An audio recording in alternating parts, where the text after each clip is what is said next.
Class, MASH. By a Nutty. Chapter 141, Finally Leaving. MASH stood in darkness, a space much like he had started the dungeon in. It was the same place where he had received his clothing for the dungeon.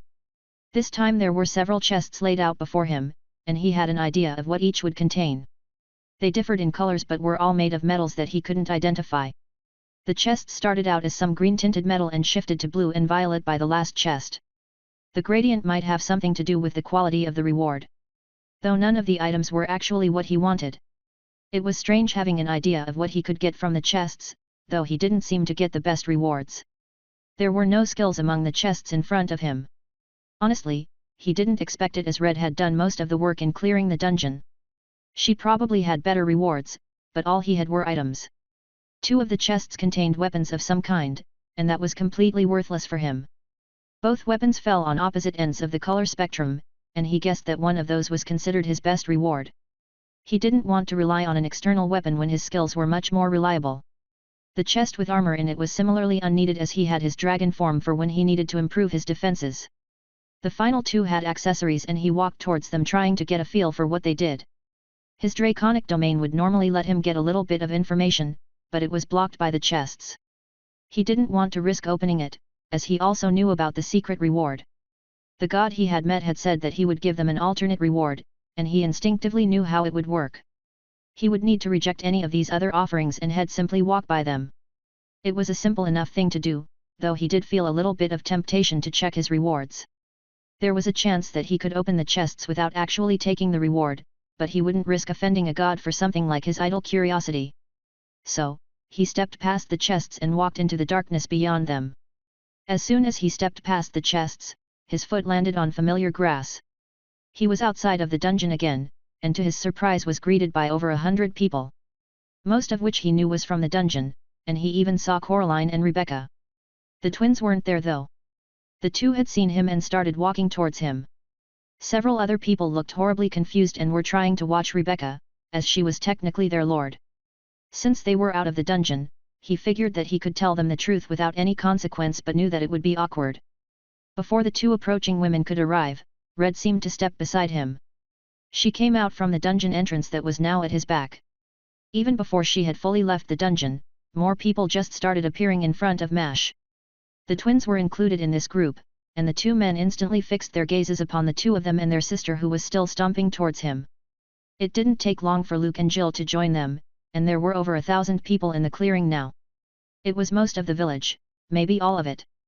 Hopefully, his brother could handle it. Priscilla, tell my sister what the situation is, and to get Arthur to come out here. Also tell her that we are safe, but that his brother's aid is urgent, and that he should come as fast as possible. Assuming that Arthur actually listened to his demands, then he could probably get someone to teleport him nearby.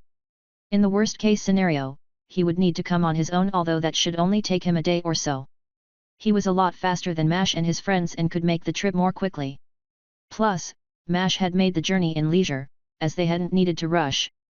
By the time Priscilla confirmed the message, the twins had arrived in front of him. They looked at the MASH and the others with obvious confusion. Do you remember who we are and what had happened? Red spoke before the twins could, and MASH could tell that they remembered. Their downcast expressions were enough to show that.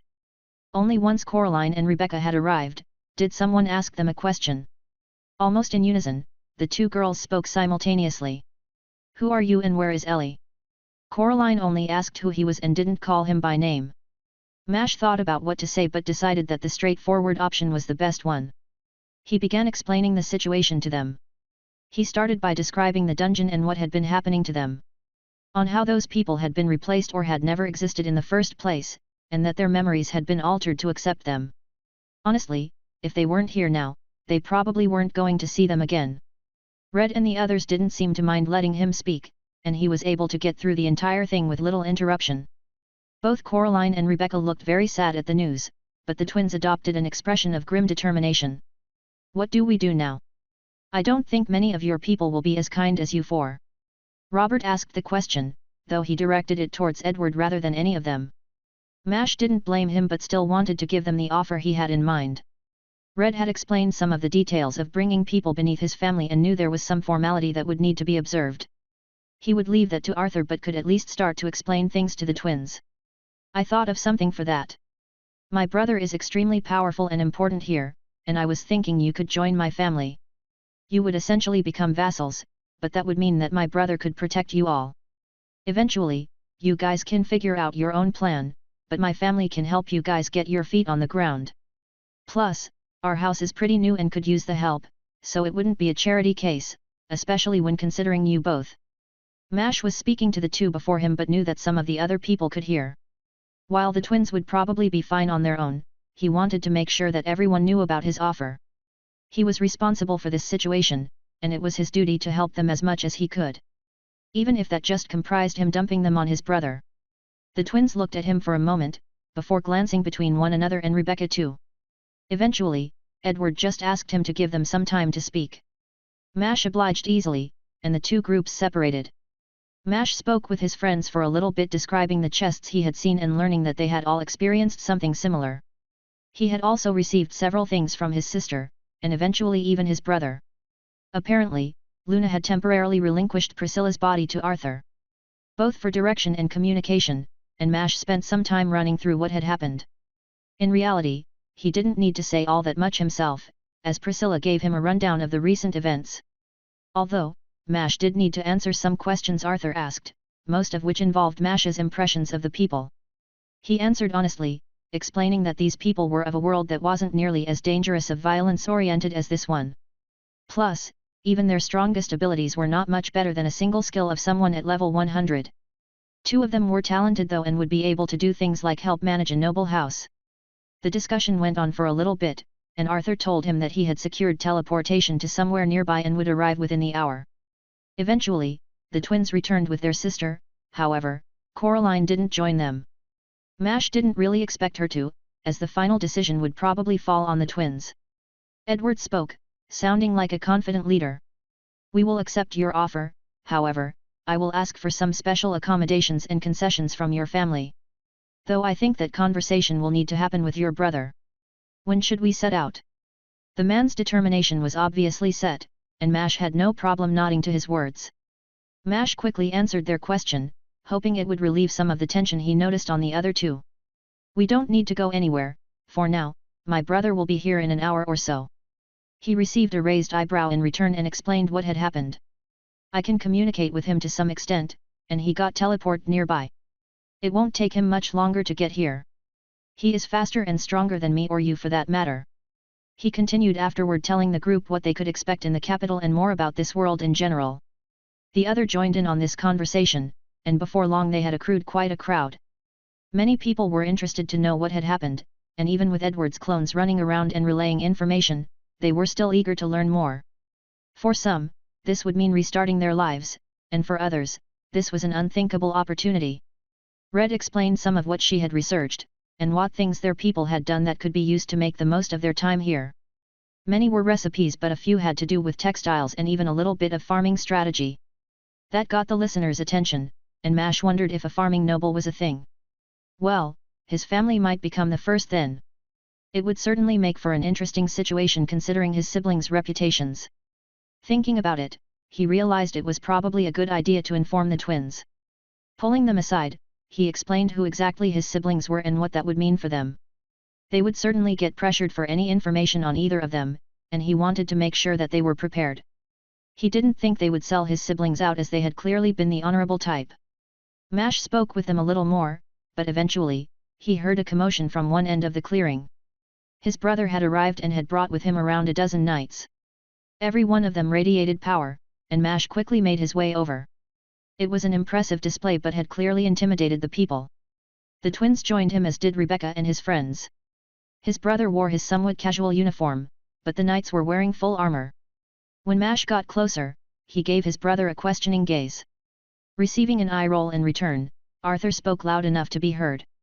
I am Arthur, brother of Mash, and these knights have brought with them supplies and food for the journey back to the city. I will speak with your lords on the matter briefly and we can soon set off towards your new home. Then he just appeared behind Mash, hitting the back of his head lightly. Mash managed to dodge a little bit, and that actually made the strike hurt more as his brother swatted his ear. What? Mash asked his brother quickly, and his voice hid none of his annoyance. Although, his brother responded with even more annoyance. You have no right to act annoyed after dumping hundreds of foreigners on me.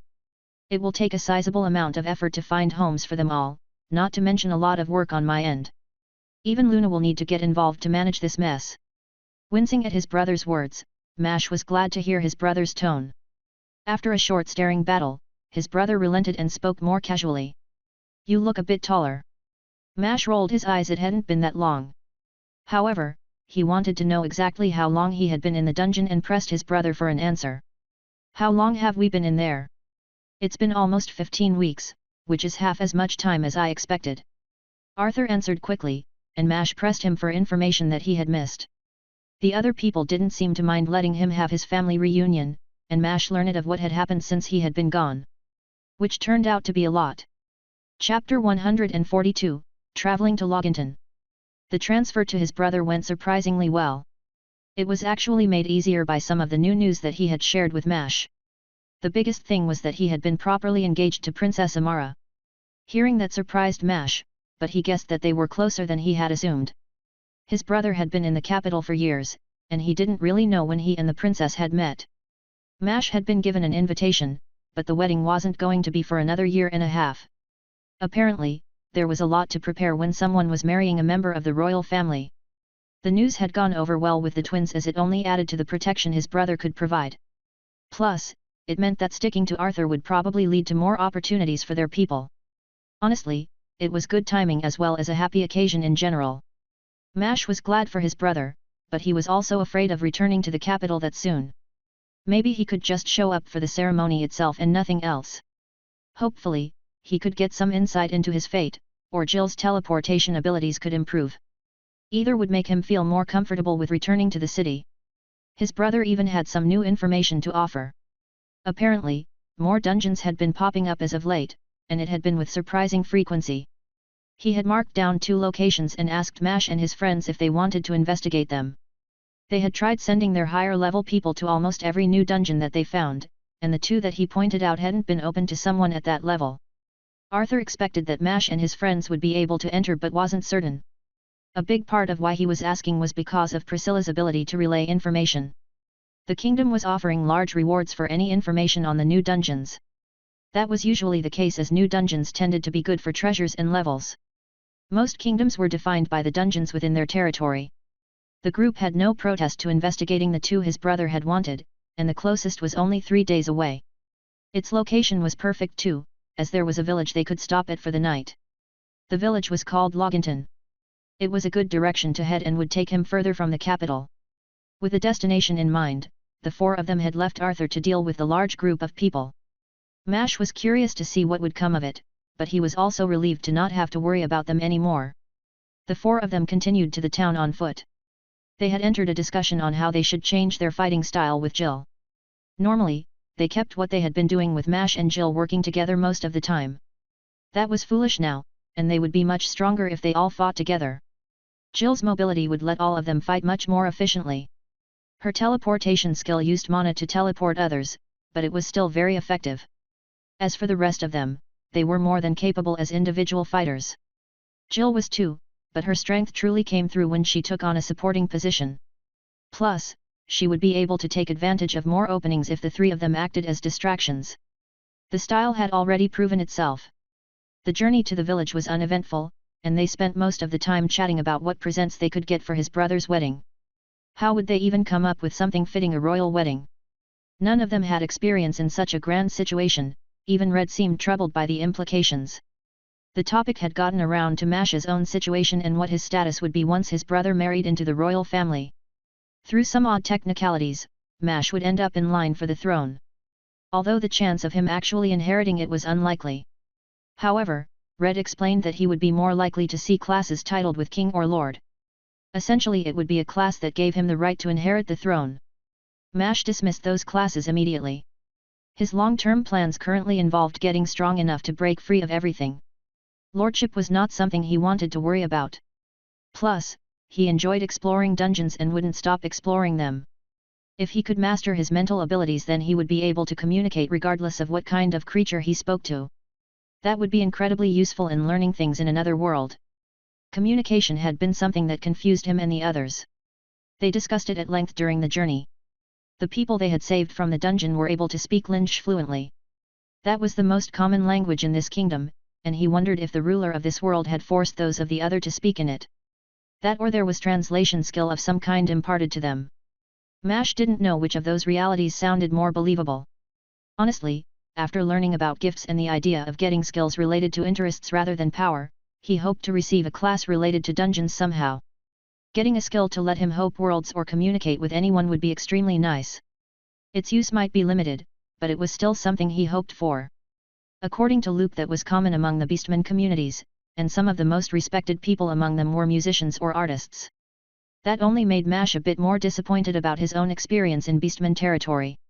He would go back eventually, and the contract was almost up. The trip came to an end as Jill spotted the first of her threads. She spoke quickly, explaining what she saw. "I see something, and judging by the number of threads, I think it's the village." "Where?" Luke questioned her while his eyes narrowed. He was obviously unable to see what Jill could, and he grew confused when she pointed towards some nearby trees. "Those trees grow lavis, and I see several threads connected to them. I'm guessing that means we're close to a settlement." Mash saw the golden brown hairy fruits that she was describing. They were good, one of his favorites actually. Though the ones he ate had been preserved, and he couldn't help himself from grabbing some of the fresh fruit. Mash held his hand out and grew a wooden limb to scoop out some fruits. He grabbed around half a dozen and handed one to Jill when she asked. Luke and Red didn't seem to be fans of the fruit and looked at it warily. It was probably in poor taste to take some from the village, but he would pay them when they arrived. Villages actually owned most of the territory that surrounded them, and taking things like fruits and vegetables were considered stealing. Most people still did it anyway, but he couldn't justify not paying. The fruit skin came off easily, and the flesh was a shade lighter than the outside. There were a few large seeds, though that was only relative to the size of the fruit. The fruit itself was small enough that it could easily fit into the palm of his hand. When he had eaten it before, it had been pre-cut, and he saw Jill tearing out perfectly shaped pieces with her fingers. Looking at the fruit more carefully, he noticed some grooves that showed where it would separate. He pulled apart a piece and popped it into his mouth. It was sweet and surprisingly hard. He could still bite through it easily, but it had felt softer in his hand than in his mouth. The flavor was good though, and he thought that the fruit had a good amount of sugar in it. After a few seconds, he had finished eating all of the fruits. The skin was thin enough that he had just ignored it after eating the first fruit. The bitterness of the skin made the sweetness of the fruit all the more pronounced. He ignored the comments that the others were making. His eating habits had certainly changed, and he had gotten used to eating things indiscriminately. Most meals he ate were finished in their entirety. That included things like seeds, stems, and even bones. Considering all the things he had eaten, caring about things like that just seemed weird. He knew the way that he ate would probably bother most people, and he would act polite if needed, but he much preferred eating how he wanted. As he was eating, he remembered something he wanted to ask Jill. "Jill, what do you see when you look at me?" Ever since he heard about how she saw threads, he was curious to know exactly what that meant for his situation. Also, he wanted a better understanding of how the mark worked. "Oh, I guess I never explained." "Hey. Well, you look like a ball of crumpled up yarn. It's like you tore all the threads that were attached to you and tied them into a ball with you at the center." She had blushed a little at the start, but her face returned to normal as she started her explanation. Mash didn't understand the initial reaction but was surprised to hear the information. Assuming those threads were supposed to be connected to his fate, it sounded like he was cutting his connections to other people. That wasn't something he liked. They spent a little longer talking about what Jill saw in general. Each person apparently had several threads attached to them. The importance of the connections would make the strings thicker. Though that was only one factor. Things like the time since the string formed would also change the thickness. Eventually, most strings dwindled away, with the exception of those connected to family or close friends. The four of them had strings that connected them. Or at least they would if Mash wasn't such a special case. They only talked a little bit more before seeing the village. He saw the village after a few minutes and was amazed by how structured it seemed. If this place was a village, then it was horribly classified. There was a stone wall that towered over its surroundings almost as tall as a small mountain. Even from a distance, he could tell that it must have been constructed by magic. They walked slowly, taking in the walls. They approached the gates and were surprised to see some children playing in a fenced-off park by the main gate. They were young and had probably just received their first classes. He didn't think that was very safe, but the guards that manned the gates were both around level 100. They would be more than capable of handling any threat in the area. With how high level the guards were, he wondered if they had already explored the new dungeon. It would explain the high levels. It was well known that new dungeons usually gave people more levels, so many people would flood new ones. It was normally something the kingdom would restrict, but his brother made it sound like hundreds of dungeons had been popping up. The kingdom couldn't manage so many. The fact that his brother had just handed them the location of 2 dungeons spoke of how many must have been showing up. It probably also helped that Arthur was who he was. His brother's position in the kingdom would probably lead to countless benefits to Mash, but he also knew that there would be plenty of annoyances. Honestly, considering how people would treat his brother, he was glad to be away from the capital. They were finally close to the main gates, and Jill stepped forward to greet the guards. Chapter 143, Loginton Inn. The guards at the gates were surprisingly friendly. They didn't wear any armor and just wore casual uniforms.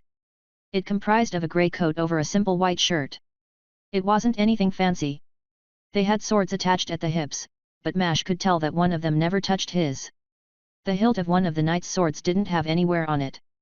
Even as the 4 of them approached, the knight's attention was clearly on the children. The knights asked for some basic identification and let them by after confirming their identities.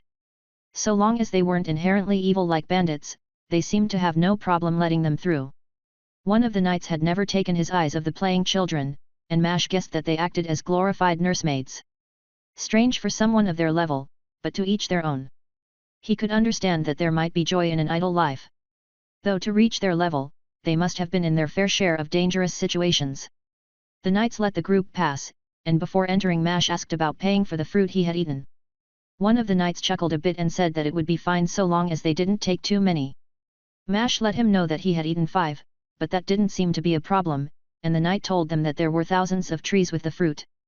Accepting the gesture for what it was, Mash just thanked the man. They entered the village and Mash was amazed by the structure. On the surface, it looked like a densely packed town or something that was almost a city.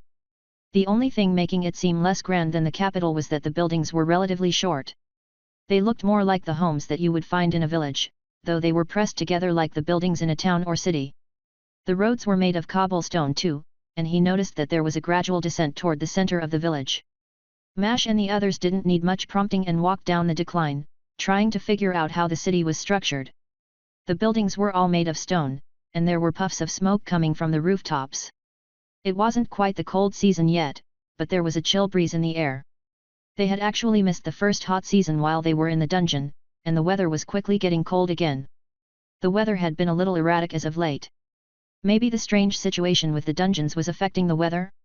Was that possible? Not many people cared much about the weather, as any serious disaster could be avoided by some skilled mages. Most of the time it never got that far, with Elkard the god of storms managing any serious storms and disasters. They still happened, but the people would have ample warning before any major storms.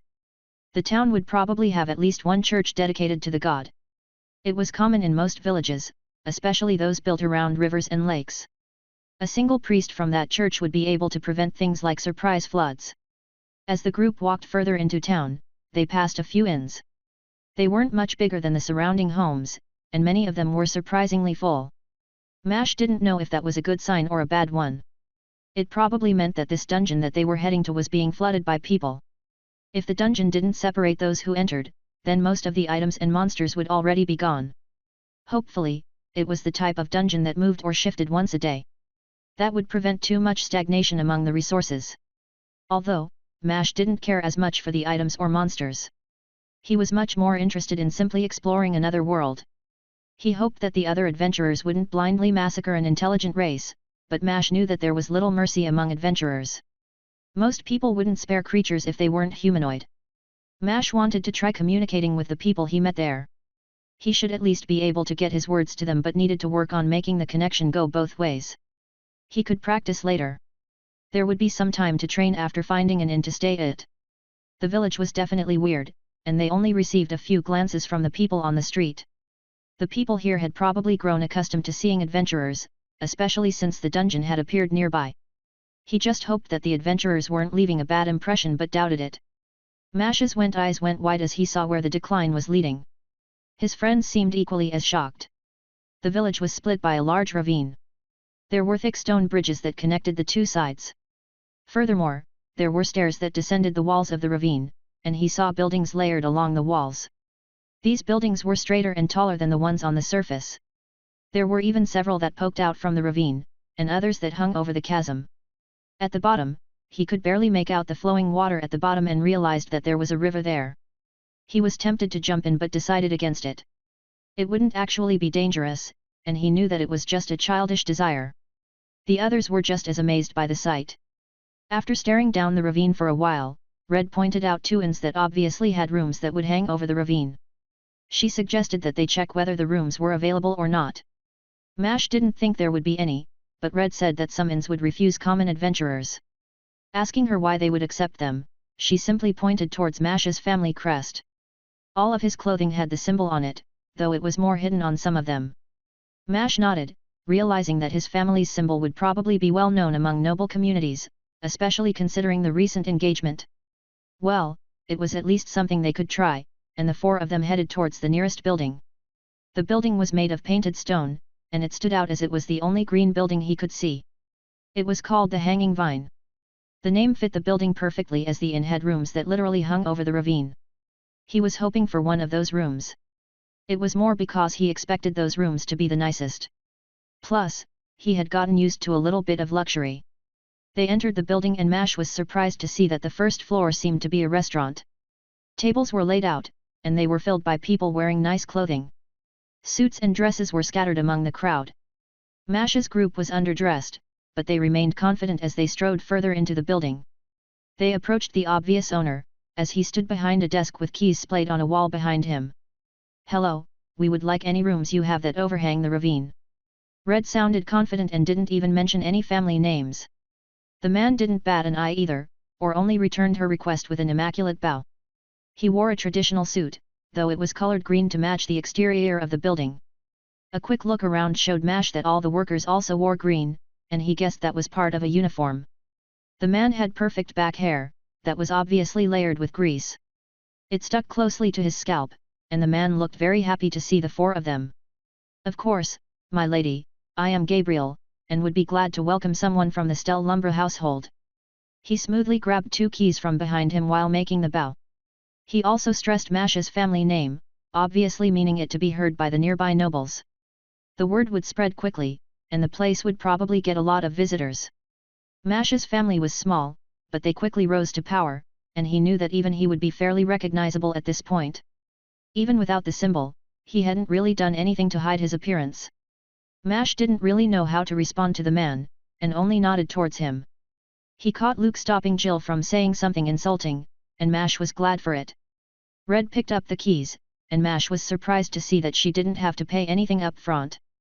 Apparently, this entrusted that its visitors would be able to pay, and they would only need to pay when they left.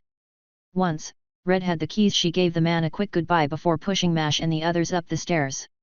The building had a strange shape on the outside, where it looked like a cane meant for walking. They had to walk up several flights of stairs, before breaking into a long hallway. There were doors along both walls, though not across from one another. Instead, the doors alternated, which made him think that the rooms would be extremely large. There were magical crystals hung on the walls for light, and the floor was actually made of glass. They could look through and see the ravine as they walked towards their room. Once they got to the end of the hall, they descended 2 flights of stairs before Red stopped them. Their room would be here, and she led them to a room at the very end of the hallway. This hallway was surprisingly short, especially considering how big the building had seemed. She unlocked the door, and Mash quickly rushed inside. Jill beat him by teleporting, but he was a close second. The room was large, and his eyes were immediately drawn toward the large semicircular couch that looked towards a balcony. It was designed so that the couch was actually angled downwards, and they would be able to look into the ravine from the entrance. Their living space was large, and he noticed that there were 5 doors along the walls. He moved towards one of them and could tell that they were bedrooms. Exploring the room like a child, he opened one of the doors, and he was surprised to see a dining room. This room had not seemed so large for the outside, but now he realized that it was probably the only room on this floor. There were some small foods and drinks laid out on the dining table, and Mash looked at the spread with a bit of shock.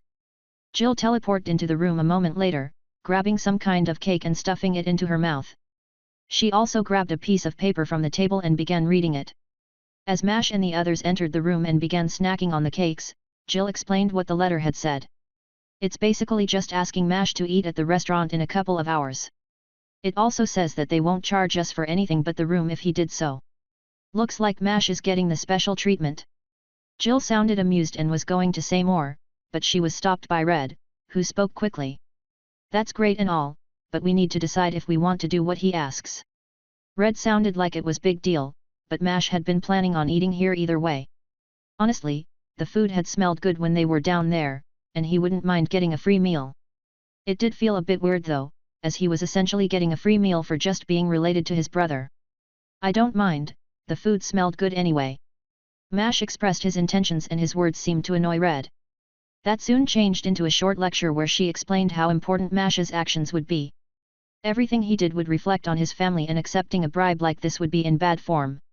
Calling it a bribe sounded a little extreme, as he had already been planning on eating at the restaurant. Luke saved him from the lecture by offering an obvious solution. We can just pay for the meal like everyone else.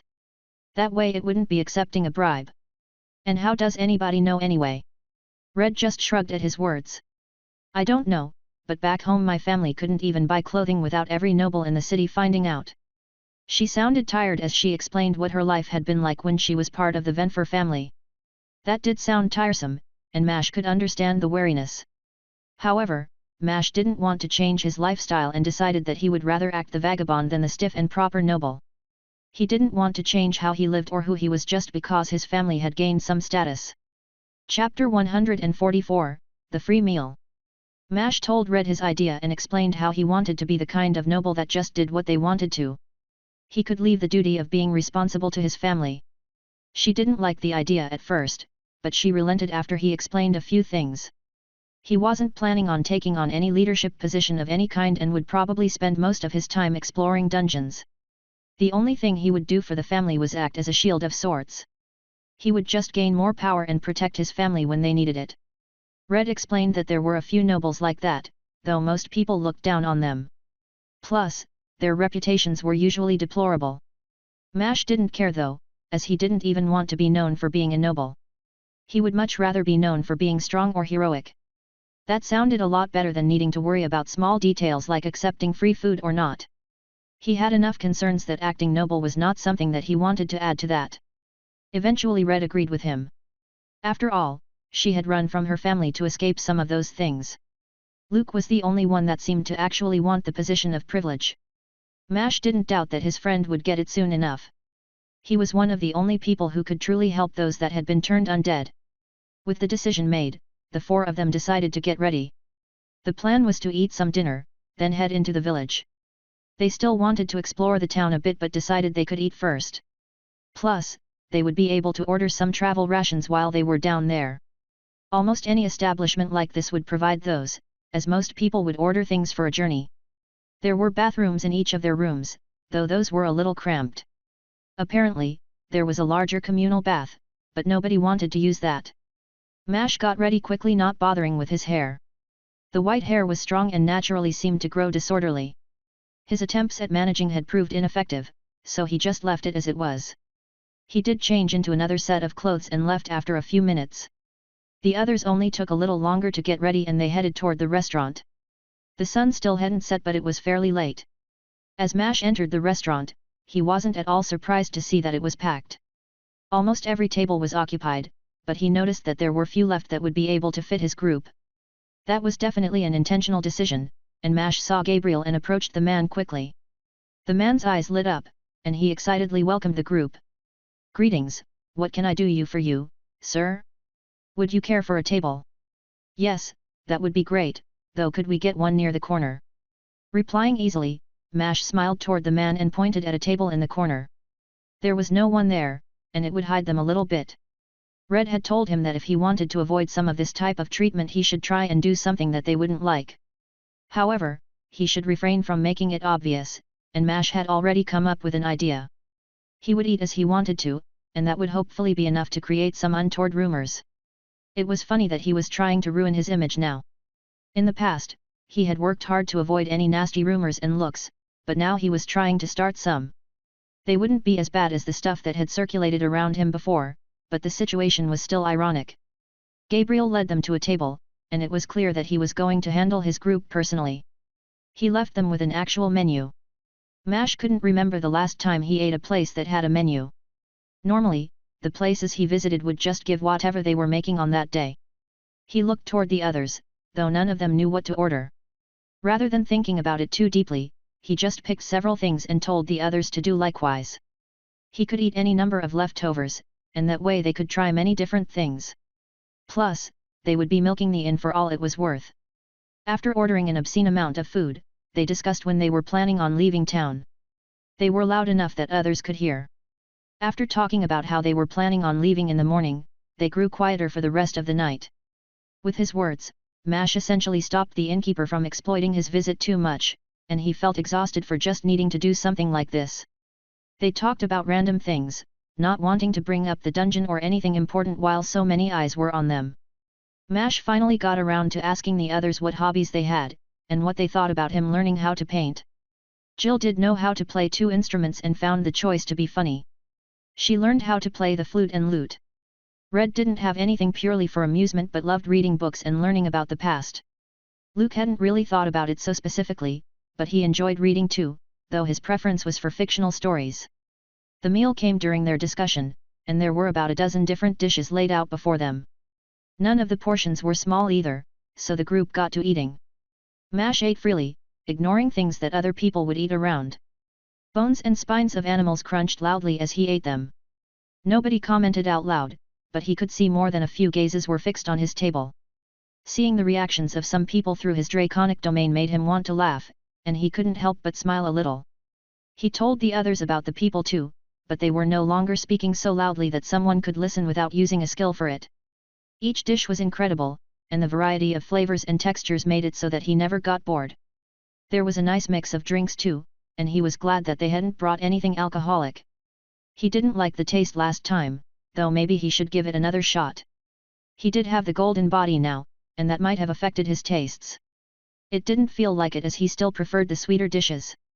They didn't talk much while they ate, simply enjoying the variety of dishes. However, they did laugh at the occasional person they caught staring at Mash. He was holding nothing back, cleaning plates completely and easily finishing all they had ordered. The meal itself had taken the better part of an hour, but it was filling. After finishing the meal, they left abruptly, leaving the inn quickly. The owner looked obviously bothered, but he wouldn't dare say anything after acting so shamelessly toward Mash. Mash's actions were probably a little petty, and most of what he did wouldn't change anything. The place would still receive a lot of extra business for his presence, and many would still needlessly idolize him for his brother's influence. Once they got outside, Jill actually teleported them to a section of the town they had passed earlier. As expected, there had been a small crowd forming around the inn, and their abrupt departure caused quite the ruckus. Jill teleported them onto the roof of a building, that way they could see how the crowd reacted to their vanishing act. Many people seemed impressed, though many others looked disappointed. This reminded him of how people would crowd around his brother's home just for a chance to see his sister. Luna actively acted annoyed to try and dissuade people from idolizing her, and he realized he was copying her now. It was definitely the smart move. Especially, if he considered how things would change once he received recognition for his own actions. He received this much attention just because of his family name, but what would happen when he actually deserved the attention? Well, he could always hide away in a dungeon or two. That thought was surprisingly comforting. It would probably sound insane to others. The idea of entering a dungeon to live there temporarily.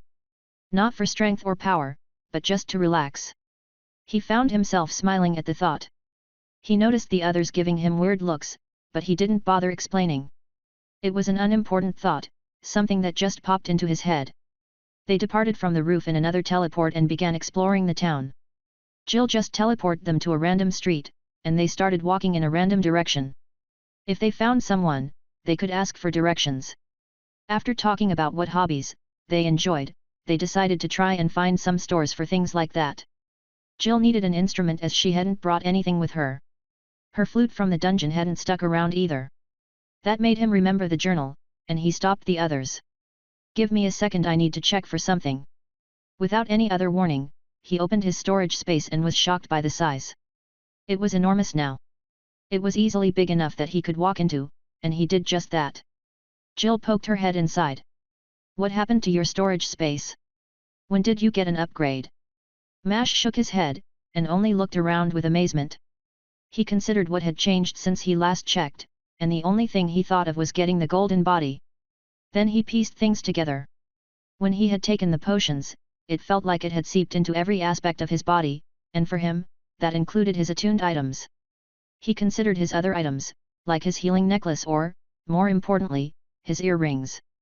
Those were his most powerful magic items and were heavily incorporated with his mind. From what he understood now, the item was to keep him as himself. Unshifting from external influences, he wondered what bonuses had occurred from the golden body. Was it possible that he was already free from the class system or the marks? He wished there was a better way to test but couldn't think of anything.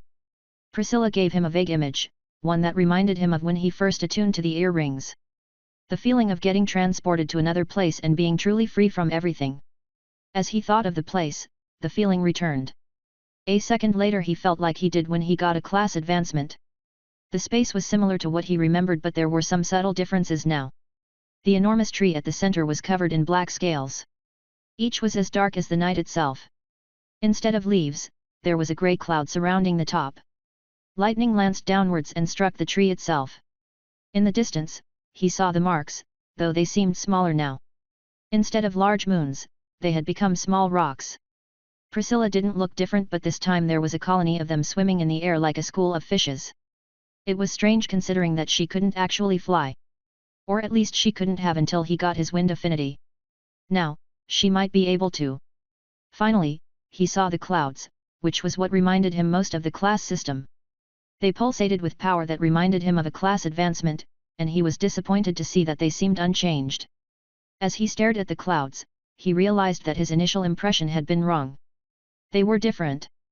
Rather than a single mass of clouds that seemed to cover almost everything, they were broken and miscolored. It looked like they had been mixed with something, and he decided to take that as a good sign.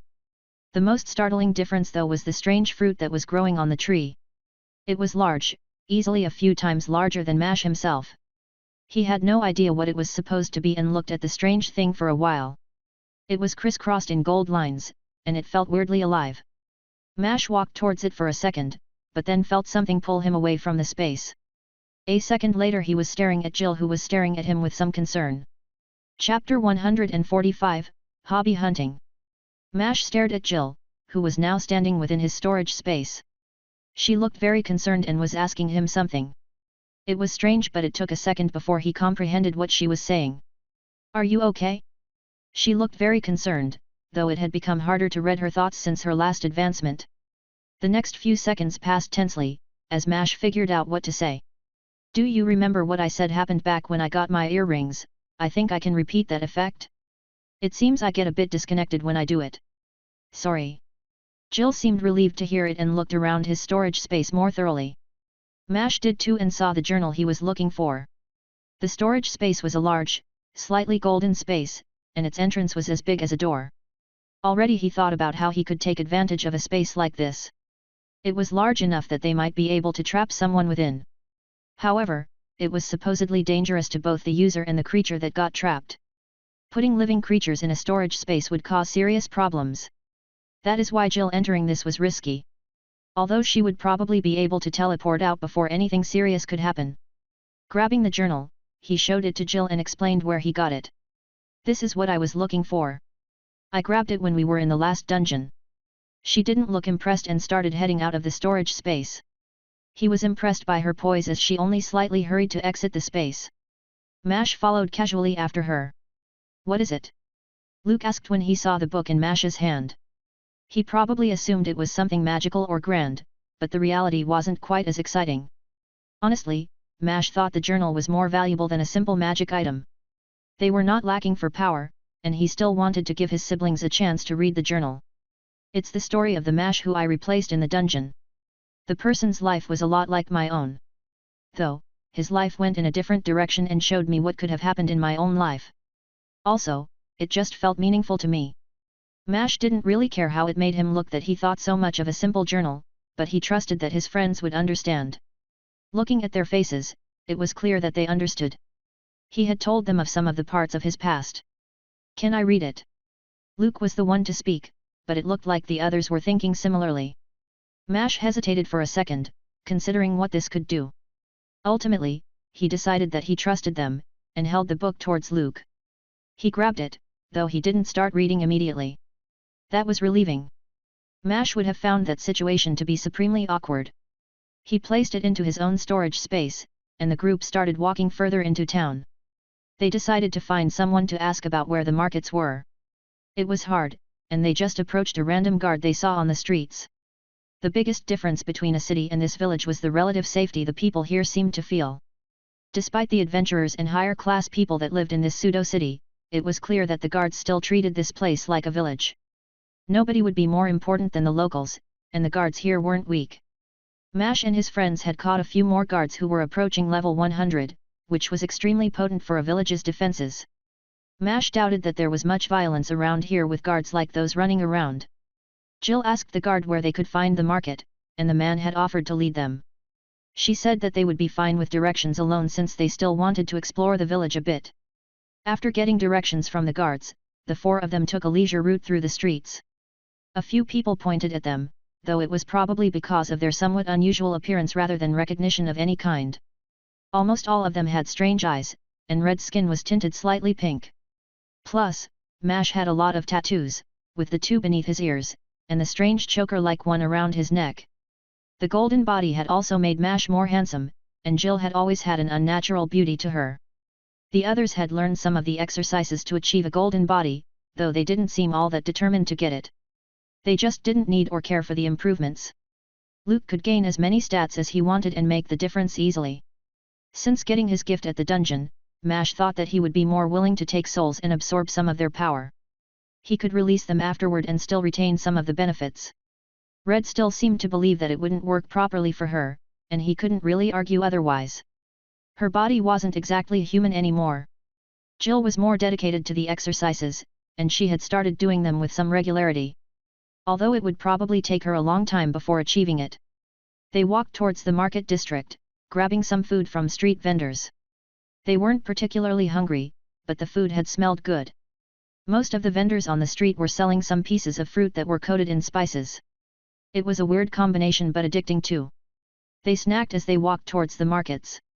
It felt like they were in a city, but the crowds were a lot smaller, and Mash was glad for the fact.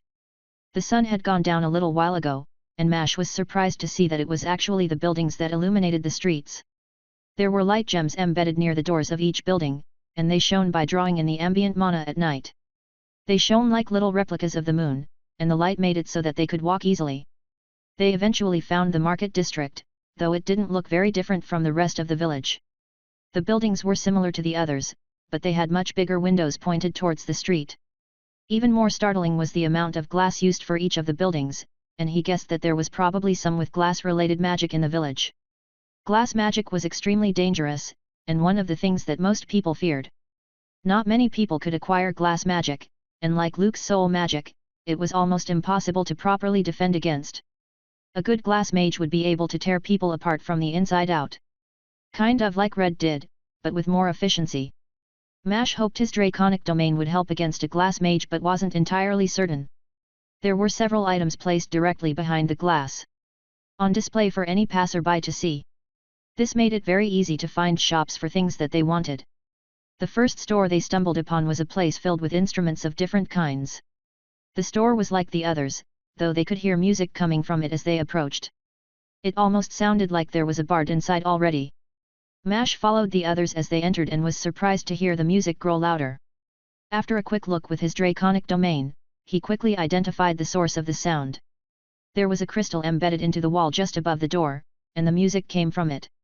He had never seen anything like it and wondered if there were more for sale. As he looked around, he spotted the shopkeeper sitting on a stool in the corner. The man was old, with grey hair and wrinkles revealing the man's age.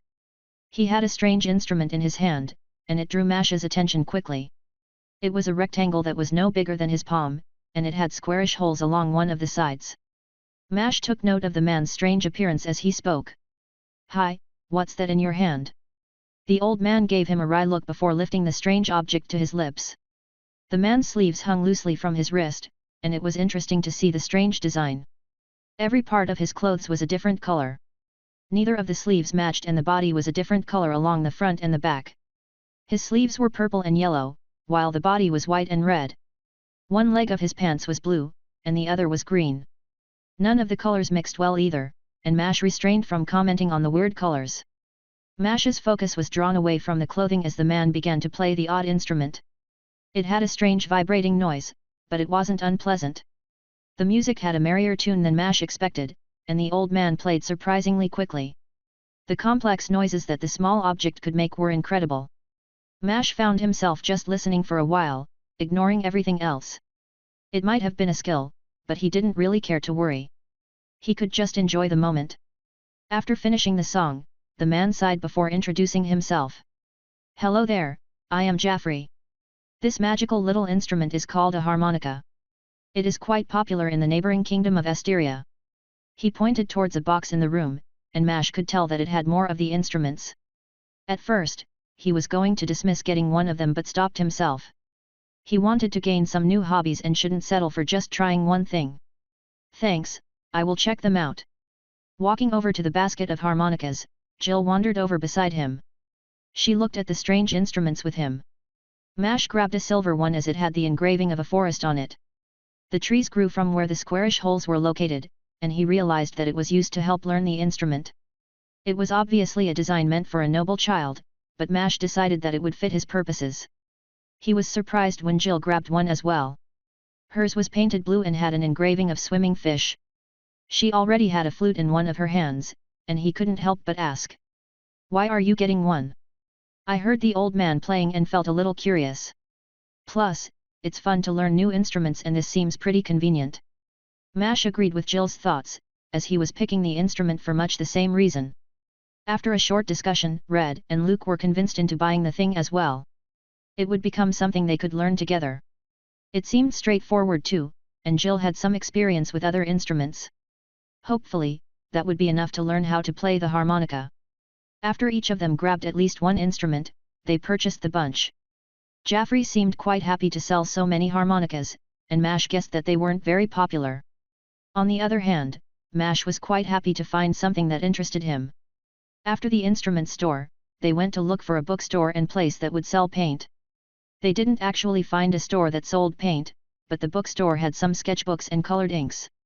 It would be good enough to get started, and Mash grabbed 2 sets of colored ink and 3 sketchbooks. They were slightly different from the other books. The pages were a bit thicker and larger. They managed to find everything that they wanted, and Jill teleported them near the inn. They didn't head back immediately and instead decided to head down the ravine and see what the buildings there were like. Chapter 146, Into the Ravine. Descending the ravine was interesting. It reminded Mash vaguely of falling from the mountain in the dungeon where he met Priscilla. Although this time he wasn't plummeting to his death after being stabbed and betrayed. His attention was quickly diverted away as he realized the odd design of the ravine. Instead of roads, there were steep stairs that headed towards the base of the ravine. Buildings were lined up with doors aimed towards the staircase. The buildings were almost aligned like columns, though they were staggered, forming steps themselves.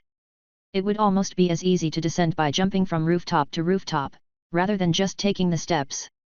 The 4 of them took the stairs rather than fly or teleport. They wanted to check out the buildings as they descended. He was curious to know if there were any stores or restaurants, but was also curious to know who lived in these buildings. They seemed somewhat dangerous, and he wondered how they dealt with things like storms. Examining the buildings, he found what he was looking for. It had just been an idle curiosity, but he was pleased to realize that the roofs were slanted downwards slightly. Furthermore, there were holes dug into the spaces between buildings. He slid near one of the holes as he walked. Through his draconic domain, he could tell that they were actually deep tunnels. There was probably an underground basin that helped the houses here avoid things like flooding. It probably also made cleaning a lot easier. There were light crystals hung by chains to the buildings. They were the only source of light in the ravine, and once they got deep enough it illuminated the streets in an eerie light. As they got to the bottom, they began to hear the sound of flowing water. The river was wide enough to easily fit several boats, and there was even a small dock with a few boats along with it. Several of the boats still had people on them too, and Mash wondered where they could be headed at this time of the night. "What's that about?" His friends shrugged their shoulders, and Jill just started walking towards them. "We can just ask them. I doubt it's anything secret." It was an obvious solution, and her voice held some curiosity. She was probably right, especially considering the way the ships stood out in the darkness. They had lights embedded along the sides of the boats, and they shone like moons on the river. The wood of the docks surprised him as almost every building he had seen so far had been made of stone. It creaked under his feet as they approached the nearest of the boats. At this point, he realized that several people were still getting on the boats, and he wondered what was happening. Another glance showed him that the people boarding the vehicles were adventurers. There didn't seem to be any goods, though those might have been loaded already. Before they got too close, someone stepped up to them. He was dressed shabbily, although he had an extravagant and obscenely large hat. Oddly, there was a bird emblazoned on the front of the hat. Judging from his partially wet clothing, and the fact that the ship behind him had the same symbol, Mash guessed that the ship belonged to him. Or he worked for it at the very least. Why a bird for a ship? The symbol didn't seem to fit, and the rest of his clothing only added to the strangeness. The man wore pants that were bright yellow, though the rest of his clothes were a drab brown. Even the overcoat was just another shade of brown. "Hello, fellow thrill seekers. I am Captain Brightbottom. I think you can understand why. Are you looking for a journey through the raging rapids in search of the Dungeon of Gold?" Well, that was quite the introduction, and Mash immediately decided that the name he was given was fake. He simply refused to believe that someone could actually be named Brightbottom and would just refer to him as the captain. The man also had a ridiculous red beard that was tied into several tails. "Well, we are adventurers, but what do you mean by Dungeon of Gold?" The man's grin grew sharper, obviously believing that he had them hooked on his story. He gestured with his hands indicating that they should come closer. It was as if he was spilling some kind of secret. None of them actually got any closer, but the man didn't seem to be bothered. It was a superficial gesture, and everyone knew it. "You haven't heard? There's a new dungeon nearby about a day away, and this river is the only way to get there. Thought every adventurer would know. Nobody has come back yet, but already ferried over 100 people today." His voice was filled with a baseless bravado, but his information surprised Mash. At first, he was going to argue about the river being the only way to the dungeon, but realized what he meant after looking down the river. The river leads into the ground, obviously following a tunnel system of some kind. If they didn't want to dig to the dungeon, they would need to follow the river. Mash was glad that they had come down here because he didn't doubt that he would have been digging otherwise. His brother had marked the location on his map, but he didn't grab it at the moment. It was considered a valuable item, and he didn't need to let other adventurers see that he had it. There would almost certainly be violence between adventurers within the dungeon, and he didn't want to give people any incentives to single him out. There would already be a few who would target him for his family and didn't need to add more reasons to it. "Thanks for the information, but why is called the Dungeon of Gold?" Red asked what Mash really wanted to know, and the man's response had only made him more curious. Why did it receive that name if no one had returned yet? How did this man have any information on the dungeon? After his recent experiences, he couldn't help but distrust the captain. The laugh the man gave didn't alleviate any of his concern, though Mash didn't detect any dishonesty from his words. "Right. The name just fits, especially considering how many adventurers have flocked to the city since the dungeon appeared. With how many people showed up, there better be some gold in there. So, the name is more like a wish than an identifier." The captain continued laughing, his beard bouncing a little with each sound. He spoke through his laughs, the word being punctuated by the rumble. "Nothing that fancy. Everyone wants gold, right?" Seemed fitting enough. With those words, Mash guessed that this was a name the captain was choosing to use, and not actually what it would be called. It didn't really matter what the name of the dungeon was, as the name would come from those to clear it first. If people continued to get trapped within, then Mash's group might get the honor. The captain turned his head back to the ship for a second before continuing. "Well, the boat's about to leave. If you want a ride, it's a gold piece." The amount was ludicrous, and everyone knew it. However, for an adventure that was going to a dungeon, a single gold piece wouldn't make much of a difference. They weren't planning on going tonight though, and Red asked something else. "Are you going to be offering rides in the morning?" "We will take one then." The captain nodded quickly, smiling brightly towards his prospective chumps. To him all these adventurers must seem crazy, filling his pockets with gold while running to their deaths. Mash thought he knew the real reason for the name. The captain was certainly collecting a lot of gold. They talked a little more before saying their goodbyes. Red managed to convince the man to wait until they showed up, and she would give him 5 gold pieces. Mash didn't like the needless bribery as they could have gone to the dungeon on their own, but he could tell she had a reason for it. Leaving it to her, Mash didn't say anything. The others seemed to trust her too and only nodded in agreement. After getting everything set up, they headed back up the ravine. Rather than taking the stairs, Jill just teleported them into their room. It used most of her mana, but there wasn't anything else she would need it for. She would easily have enough time to recover. Once they got back to the room, they moved to the couch while Red started explaining her plan. "We are going to leave far before I told the captain. In fact, let's head out before any of the ships and avoid the other adventurers. It's going to be better for us if we leave without anyone knowing. Plus, the plan will hopefully delay the other adventurers a bit." The plan made sense, but Mash also understood the other implications of the plan. It would be extremely annoying for the captain and that alone made it worthwhile. The man was profiting as much as he could while continuing to send people to their deaths. A new dungeon usually attracted people outside of the Adventurers Guild, those who merely wanted to test their luck. Many of those he ferreted out wouldn't even be prepared for a fight. He couldn't blame the captain, but he still didn't like it. They talked about their plans for the dungeon, only to be interrupted when some servants walked in. They were carrying boxes of some kind, and Mash could see that they were filled with rations. His domain made him eager, and he opened up his storage space to deposit them. Revealing his storage space had been a mistake, the servants staring at the door-like entrance with awe. Eventually, one of the servants regained their composure and spoke quickly. "We're sorry, we were told that you still hadn't returned. If you want No, it's fine, just leave them there or in Mash's storage space if you are willing to do that." Red cut off the apologizing servant. She was a woman who looked to be around 30 and was clearly not very high level. She had black hair and wore a plain dress of green as it matched the rest of the uniforms. There was clearly a professionalism to her motions, and she unhesitatingly commanded the other servants to deposit the items in his storage space. Mash was impressed with their confidence as it would be pretty dangerous to enter his storage space.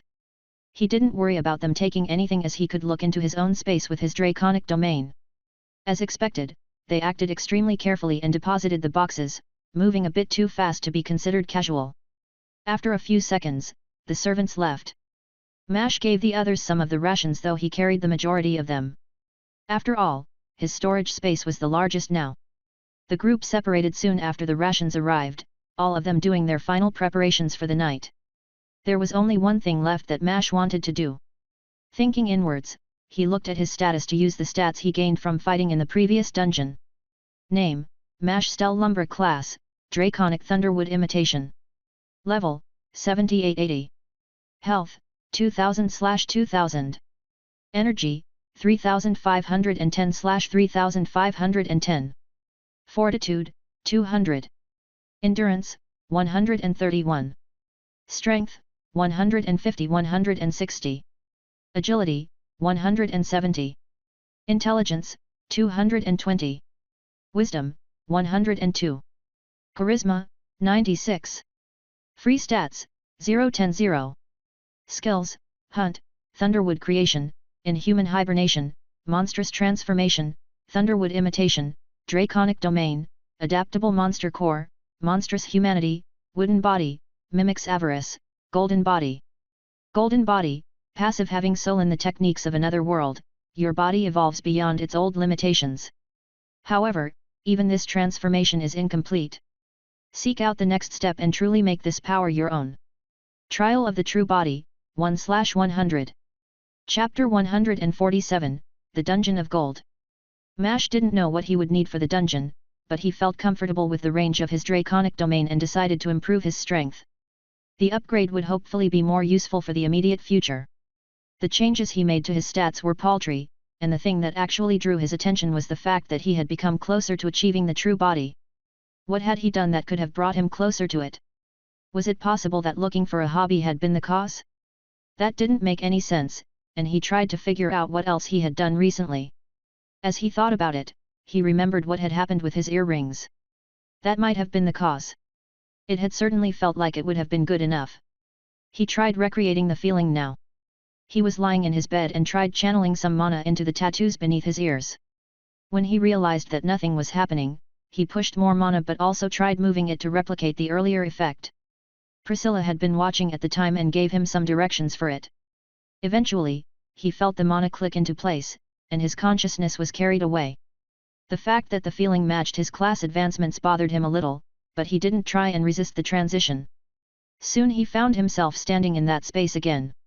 The enormous tree with the strange fruit standing tall before him. The strange marks in the sky, and the clouds of the class system. All was laid out plainly, and looking at them like this made him feel a bit better. Everything seemed much more manageable now that he could see it. Curious about the fruit, he approached the tree again.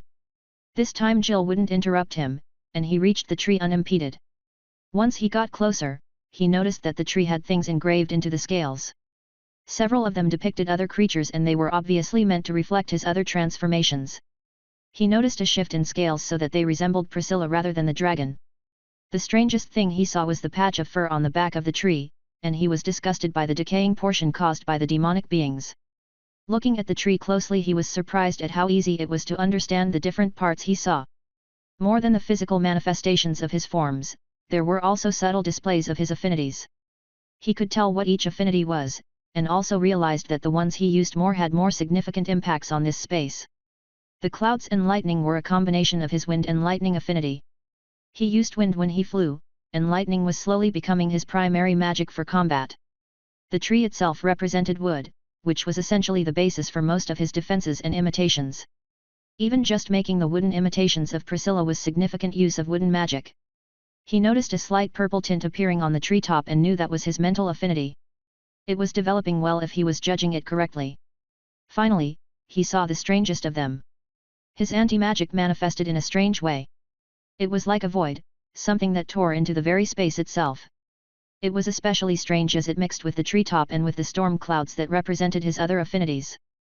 There were a few other affinities, and he even saw one he hadn't tested yet, though he had no idea what it was. It shone a vague shade of white, and he had no idea what it could be. He dismissed it, for now, not needing another magic to learn. Instead, he moved his attention to the odd fruit that he could only think of as his golden body, or maybe it was his true body. That was a possibility, and he stepped toward it apprehensively. It hung from the tree and was large enough to bend the branch that supported it. It almost touched the ground and felt even more like a living thing as he approached. It was several times bigger than he was. At first, he didn't think much of the fruit beyond the power it radiated, but something else crept up as he touched it. The skin felt hard, and the streaks of gold were different from the black skin around it. Then he felt a craving, a desire to eat it that reminded him of the piece of dragon flesh he had received from the labyrinth. He quickly forced himself to stop feeding energy into the tattoos and felt the world dissolve around him. A second later he was back, lying in his bed. He was surprised to feel the sheets clinging to his body, and he realized that he had been sweating. That temptation to eat the fruit surprised him and made it seem riskier to enter the space again. He didn't actually know if eating the fruit was smart or not, but didn't want to do anything just yet. If it was a manifestation of his golden body, he should at least wait until he achieved the true body before trying anything with the fruit. There was no reason to rush and ruin what might be a huge improvement. However, what if eating it was the method to achieving the true body? It felt like that would be too easy though, and that didn't make much sense considering he had already started on the path without eating it. He kept thinking about it, right up until he fell asleep. He woke up early, mainly due to Priscilla waking him. She didn't need to sleep as he did and was often awake for days at a time. She saw through his own eyes and senses, so she was basically blind when he was asleep, but that didn't stop her from working on a magical affinity. With that being the case, she had been able to work on the mental affinity even while he was asleep. As he woke up, he checked to see whether she figured out how to make the telepathy work both ways. She gave him a mental shrug of the shoulders followed by a strong maybe. He also checked his status to see if there had been any progress from the earrings last night. Sadly, it wasn't going to be that easy to achieve the true body, and he noticed nothing amiss. It was good enough for now, and he went to get ready. Red wanted to leave early, so he could wake the others after getting ready himself. As he finished getting ready, he quickly went to get the others. They might still be asleep, but he was going to ruin their naps. Leaving the room, he was amazed to hear that everyone was up and getting ready themselves. It was certainly unexpected. Not long after, he was joined by the other three and they made their way back down the ravine. They gave the keys back to the inn owner and chose to fly as soon as they got out of the building. Mash used wooden wings, not wanting to risk causing a commotion with his transformations. They were a lot more monstrous now. Flying was probably a lot faster than any boat and certainly better than walking. In only a few minutes they were flying through the tunnels. They crisscrossed in a dimly lit cavern, eventually the light completely vanished, and they needed Luke to use his buffs to light the way. Mash didn't need a light with his domain, but the others still needed it. The caverns were damp, and it was clear that there were times when the water level rose significantly. The caverns stretched on for a while, though the trip didn't take nearly as long as he expected. The trip would take them a day if they went by foot, but flying like this only took them an hour or so. The ship probably would have been fast too as the dungeon was downstream. The cavern opened into another large ravine, and they could see the dungeon entrance on the other side. There were people walking in, and a crowd had already formed around the entrance. It seemed like several groups were debating whether to enter or not, and he understood why. If nobody had returned yet, then the dungeon would either be extremely dangerous or had significant time-altering effects.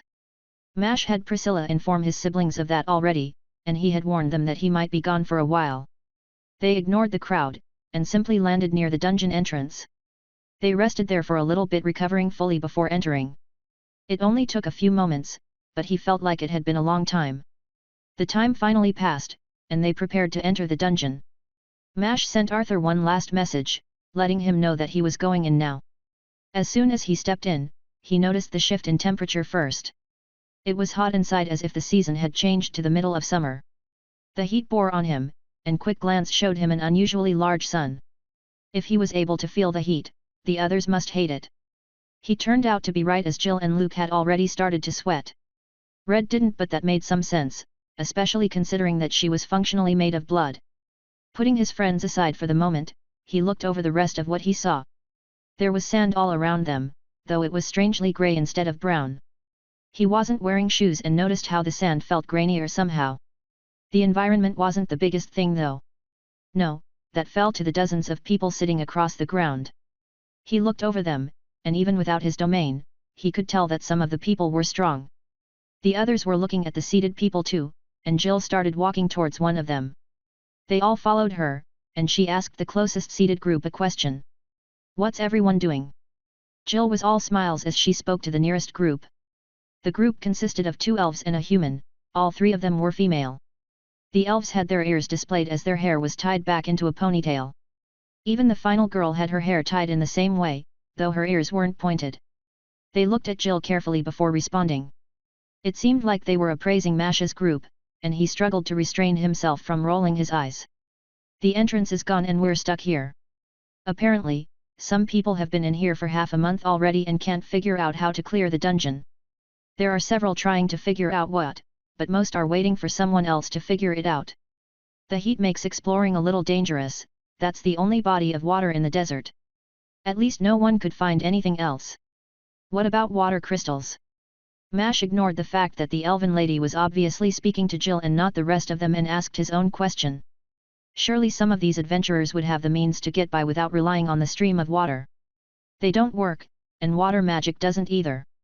Creating water is impossible here, but manipulating the river seems possible. However, nobody wants to risk ruining the only source of water.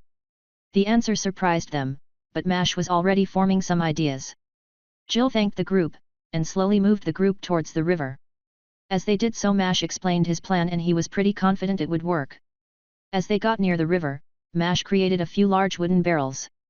They were enormous, reaching his own height. He made several of them as well.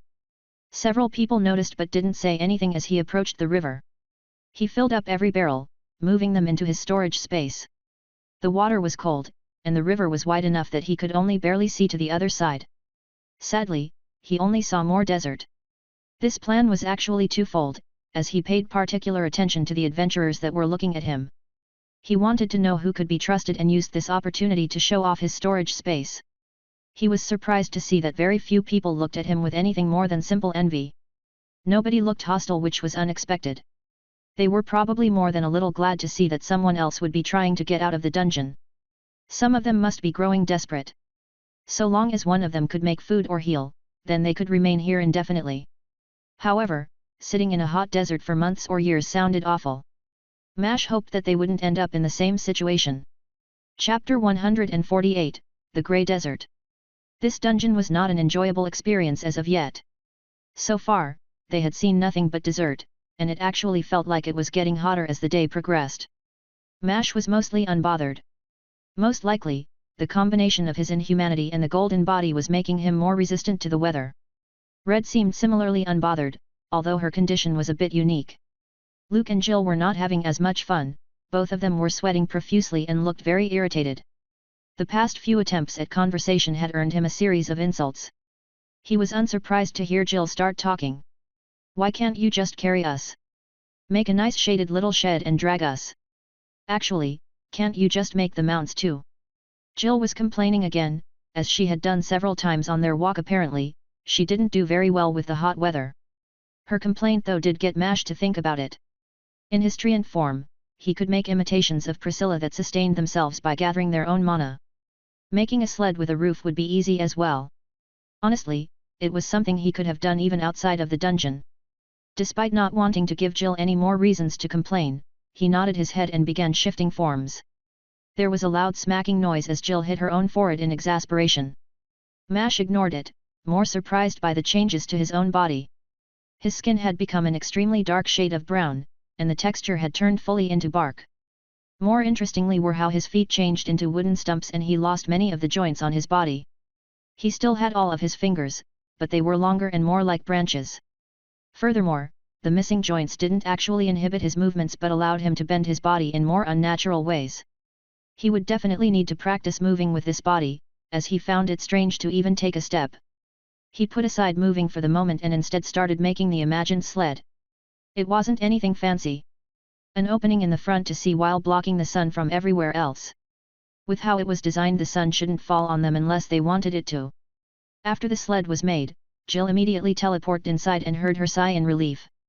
The other two also went inside, though they watched Mash's altered form with some curiosity. Finally, Mash started to work on creating some imitations of Priscilla.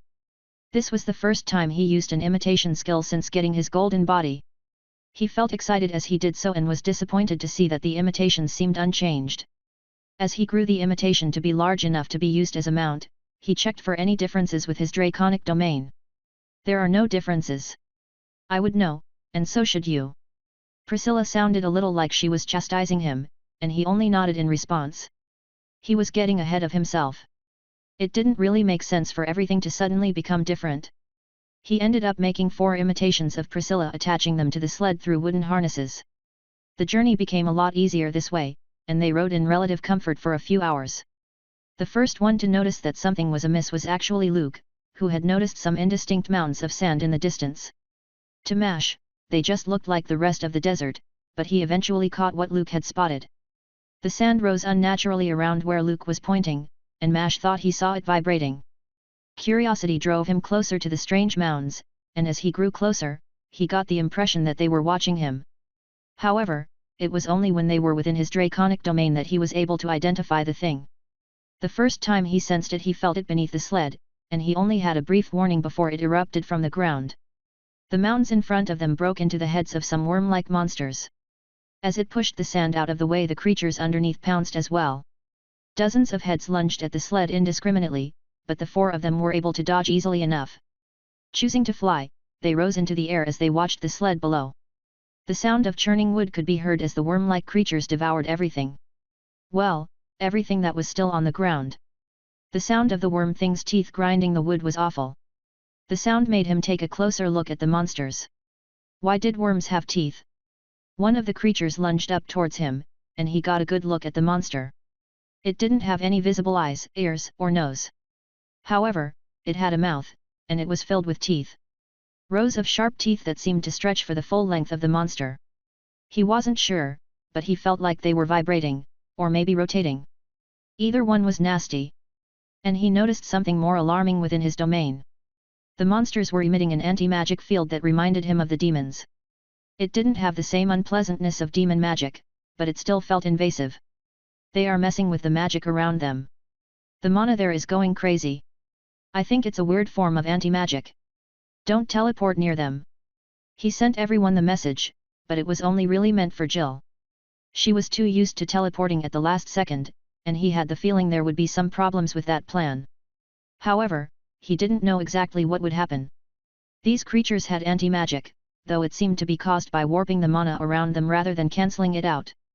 Honestly, that made him want to try some things, and he fired a testing bolt of lightning. He couldn't track the magic with his eye, that feat would only be possible in the distant future. Still, he saw as it slowed around the worm, and rather than spread through the creature it changed colors and harmlessly bounced away. It turned green and bent when it made contact with the worm. It almost looked like grass at that moment. That was certainly unexpected, though only a small part of his concern. The worms lunged up at him and he realized there were only 7 of them in total. However, they were extremely long and had mouths at both ends. Every 2 heads were part of a single worm. He didn't really worry too much and began changing into his dragon form as he let his wooden wings fall away. Red formed her hands into blades of blood, and they quickly grew into large guillotines that fell upon the worms. He expected it to fail, however, her magic seemed resistant to the worm's weird effects. Her blades cut into the worms, tearing deep gashes into the flesh of the monsters. However, it didn't cut clean through and didn't do much damage in general. There was a small stream of red blood coming from the cut, but the damage itself was a good sign. Mash fell towards the worms once his dragon transformation had finished and saw Luke heading down as well. Their descent was slow compared to Jill, who teleported in regardless of his warning. She didn't appear right next to the monster and instead was far out of its range. She held her hand towards one head in particular, and the space around it warped for a second. Mash watched as it seemed to collide with the worm's own warping effect, and something weird happened. The whole space seemed to change for a second, then it was just gone. The worm's head just vanished along with all of Jill's magic too. The worm thing didn't die from the attack and swung at Jill with its headless body. She teleported away long before the head arrived. The exchange was quick, and Mash was glad he had been aiming for a different worm. Falling into that strange warping of space would have been risky. Turning towards his own opponent, Mash saw the worm open its mouth to eat him and went in without hesitation. This close to the monstrosity, he realized just how large it really was. It was easily able to fit his entire form in its mouth, though his wings weren't fully open. Still, the fact that the monster had swallowed him so easily was impressive. Another surprise hit when he felt the mucus of the worm burn his scales. Or maybe soften was a better word for what was happening. He could feel them change enough that the teeth were actually beginning to tear into his scales. He froze amazed that something was actually able to break his scales. It wasn't a magical process either. Pushing through the shock, he used his claws to dig into the worm's flesh. Teeth broke under his claws, and he was disgusted to realize that the creature actually had teeth throughout its entire body. They crunched as his claws broke through into the open air. Not willing to hold anything back, he dug his claws into its gummy flesh and ripped a hole in the creature. He didn't stop spreading his wings in the process and tearing the creature in half. Still not feeling any kind of level up, he let out dozens of wooden spears. Many got stopped, but a few actually got more dangerous. Slowly, the worm got overwhelmed by the sheer number of wounds it had sustained. Feeling the rush of a level, Mash launched himself at the next target. Taking stock of the battlefield, he checked on his friends. Jill wasn't having much trouble, but her magic was inconsistent. It seemed like that first attack had been lucky, and most of her spells didn't do anything.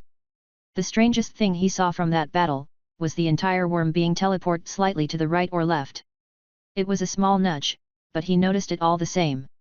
Feeling a little dizzy focusing on that fight, he looked toward the other two. Red's blood magic seemed mostly unaffected by the worm. Mash couldn't tell why but was relieved to see that someone was having an easy time with the worms. Luke was the worst off as most of his magic did not work near the worm. However, his buffs were working, and he was able to contend with the monster physically. Considering how Mash had been able to overpower it, that made sense. What he was really surprised to see was the axe. Luke was wielding an enormous axe cutting into the worm without trouble. Mash had forgotten about that item though Luke didn't. Moving like an arrow, Mash formed wooden tails that trailed him as he moved. He shaped the end like spears. It didn't take long for him to have hundreds of thin strands of wood hanging from them. As he impacted with the second worm, he used them all to stab at the creature. Even if some failed, many still landed. It wasn't enough and the worm slammed into him.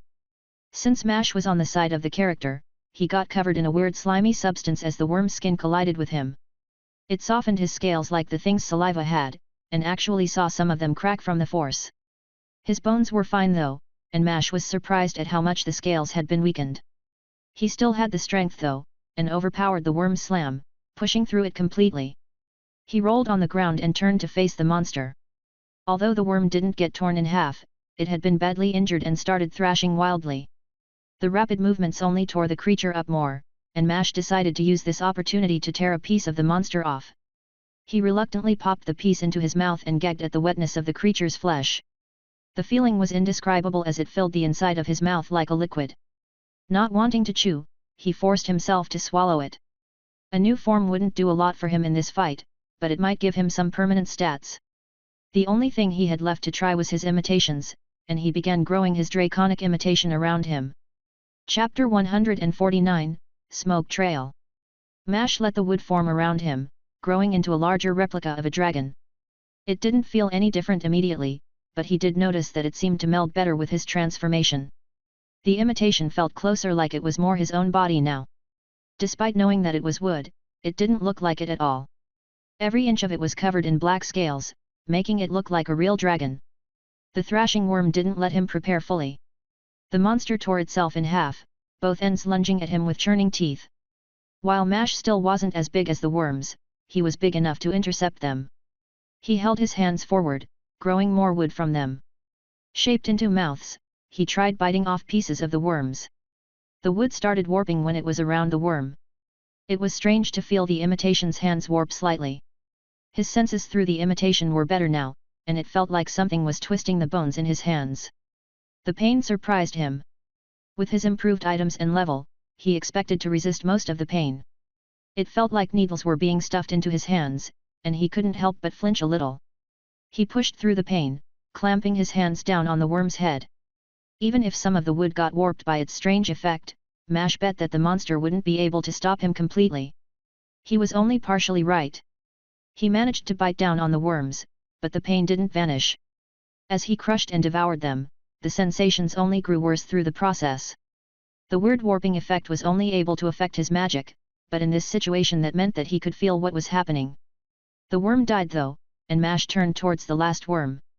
The other had handled the rest and there was only one left. Continuing to grow his imitation, he stepped towards the final worm.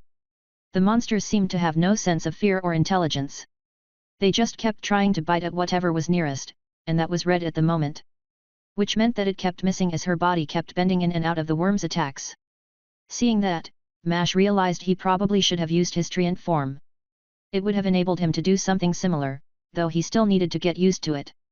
Like Red, he would receive some understanding through his own version of the inhumanity skill, but it would still take some practice. While Red was distracting the magic, Mash appeared behind the worm. Now that he was larger than the creature, he formed more mouth-like appendages at the end of his arms. He pushed his hands together, changing it into one large mouth. He could have just used the imitation's mouth, but he was a bit afraid of the pain. If he understood it correctly, it would feel like his skull was being bent. While he could handle pain, that seemed like a bit much for him. While he slammed the mouth down on the worm, he bit into it with the sand. The sound of wood and sand grinding against teeth was awful. The sensations returned as he did so, but he was more used to the feeling now and forced himself through it. As soon as the worm died, he felt a huge amount of relief. He immediately dismissed the imitation, surprised to notice that he hadn't actually used Hunt in the fight. It must be the improved efficiency in his energy. That didn't necessarily mean it was a good thing. Same with the changes to the imitation themselves. If he was able to feel the pain so realistically through his imitation, using it as a shield would be a bad idea. He would need to consider which imitations would be the safest. Making the clones of Priscilla was the safest. However, he risked serious pain when using the other ones. With the size he normally took up, he was unable to avoid most attacks. There were probably some advantages to the changes, and he would need to test what other differences there were. It must have some benefits. Improved control or something along those lines. It was rare for skills to become strictly worse, so he believed that there was something else going on in this situation. Though that was concerning, he was more focused on the levels he had gained. The worms had given him more than he expected, and he bet the others would in the same situation. Plus, there would be a new transformation, and he might have gained another affinity. Although, that weird warping effect seemed dangerous, even if he was the one using it.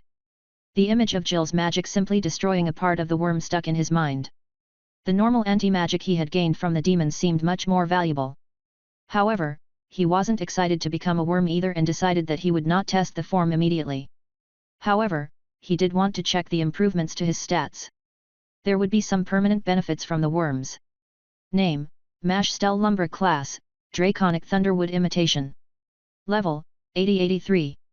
Health, 1547/2090. Energy, 1109/3560. Fortitude, 202 plus 7 209. Endurance, 131/136. Strength, 163 plus 8 171. Agility, 171. Intelligence, 220. Wisdom, 102. Charisma, 96. Free stats, 0-15-0. Skills, Hunt, Thunderwood Creation, Inhuman Hibernation, Monstrous Transformation, Thunderwood Imitation, Draconic Domain, Adaptable Monster Core, Monstrous Humanity, Wooden Body, Mimics Avarice, Golden Body. His judgment was right, and he received some permanent gains. It was small, but he guessed that had to do with the fact that his stats were so high for his level. The Golden Body had increased them a lot, and it would probably take stronger monsters to make large improvements to them. He balanced his physical attributes, raising his strength by 8 additional points to match his agility. In theory, he didn't need to balance his stats, but he thought that it would be better to do so as he didn't know what his transformations would utilize. The battle was over, that much was obvious, and he looked towards the others. Jill seemed the most exhausted, but that was probably due to the heat more than the fight. Luke seemed to be resisting the temperature better now, and Mash wondered if it was his buffs or maybe he had been able to heal away the discomfort. Maybe he was just better at handling it than Jill. Once they had all gathered, Mash began making another sled. He could recover his energy after they began moving again. It might be riskier, but he didn't want to idle for too long. The adventurers they had met earlier indicated that people had been exploring the desert for days. He wanted to at least find some intelligent life and was eager to see what the rest of the world would be like. The worms were strong and had given him a good number of levels. Hopefully, they could find more or something stronger. Plus, if there was a structured society somewhere, then they would have the means to deal with creatures like the worms. He was excited to learn what kind of abilities they had and hopefully learn them. He changed the sled slightly, making the seats a bit higher up. It would hopefully give them a better vantage. Also, he added doors to the sides, so that they could look out through them. The sun was still mostly blocked, but he knew the importance of keeping an eye on his surroundings. While he had been able to survive getting eaten, he didn't think that everyone would be able to manage the same. The weird mucus of the monster had managed to weaken his scales, and he imagined it would do worse to normal skin. Red might be fine though. As they started moving, Mash began recovering his lost energy. The others were also recovering, though they didn't have skills dedicated to it. They would recover slower than Mash, but also didn't expend as many resources as him in the last fight. The time flew by as they rode, and eventually, night fell upon them. While the days were hot, the nights were cold. Cold enough that his breath was visible, and he could feel it through his skin. Realizing that the temperature was still dropping and would get dangerous soon. Thinking of a quick solution, Mash grabbed one of his cooking pots and placed chunks of wood inside. His wood did burn, though it took a lot of heat. However, this meant that it produced a lot of heat too. He used his lightning to char the wood and then used a simple heating crystal to get the fire going. As he expected, it burned hot, and he made a small opening at the top of the sled to let the smoke out. The heat was welcome, and Luke thanked him through jittering teeth. While he had been able to handle the heat, he didn't seem as ready for the cold. They continued to travel until they spotted a fire in the distance. That would be a sign of intelligent life, though it could belong to an adventurer rather than a native. How should we handle this? If it's a native, I can manage a little bit of conversation. Mash's question startled Jill awake, and he was surprised to see that she had fallen asleep. It was late, so he understood why, but he realized that he wasn't tired. Did he just need less sleep, or was it the adrenaline of the last fight? He considered what to think, but refocused when Red responded. That sounds fine, let's just be prepared for a fight. I don't think all adventurers will be as passive as those waiting at the entrance.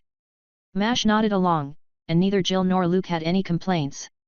Jill asked Mash what was happening, and he pointed towards the fire in the distance.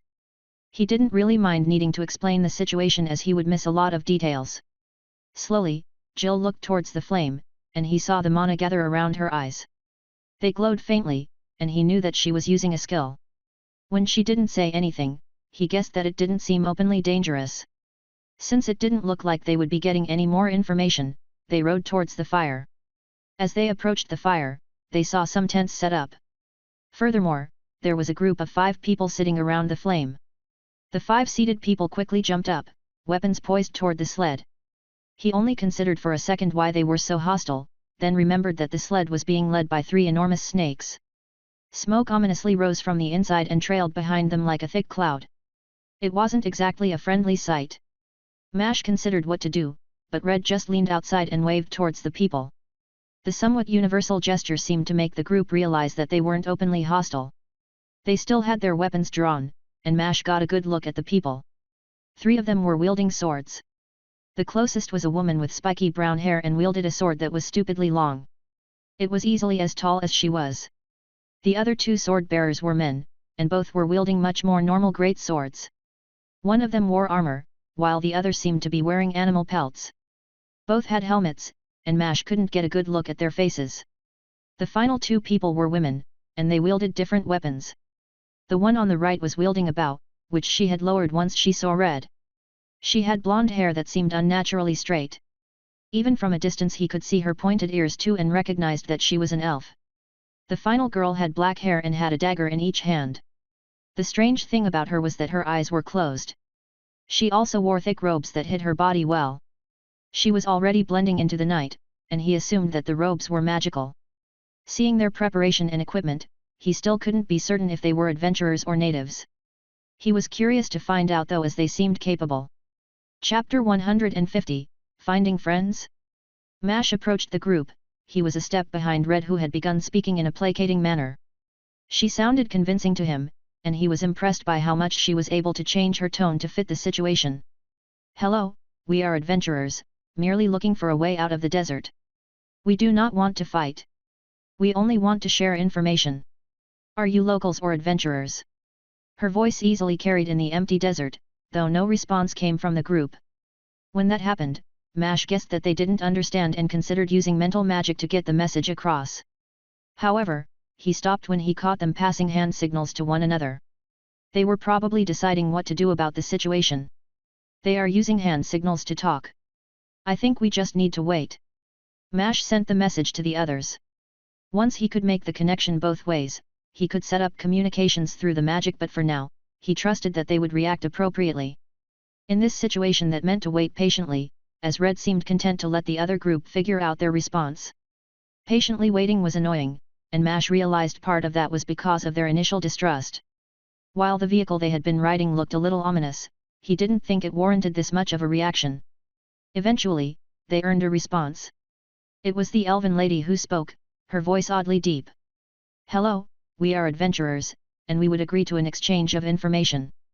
With that, the group lowered their weapons and Mash went and took a seat at their fire.